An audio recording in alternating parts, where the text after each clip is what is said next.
the title of the project is Networks for Change and Wellbeing, girl-led from the ground up policymaking to address sexual violence in Indigenous communities in Canada and South Africa.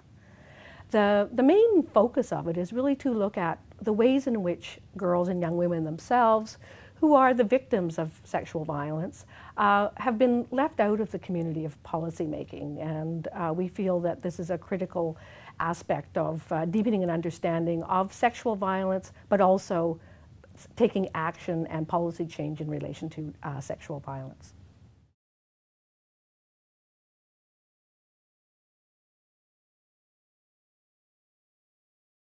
The project itself is led with and by the girls themselves. And so we want to move with the girls right from conceptualization to data collection, to data analysis, and to dissemination and advocacy with policymakers. We hear very often how communities say they're never consulted and their voices are never taken into consideration in this project.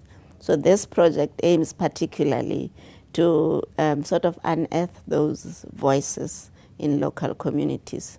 We have 15 researchers working across 2 countries. We have 40 partner organizations. So it's actually, and these are all co-investigators who are already working in the area of participatory visual methodologies, arts-based methodologies, but there's never been a project of this magnitude to look at what could we learn across communities within each country, across the various projects, but then working across Canada and South Africa, and working internationally in the context of global organizations such as the United Nations Girls Education Initiative, which is one of our partners. So it's really the scope of it.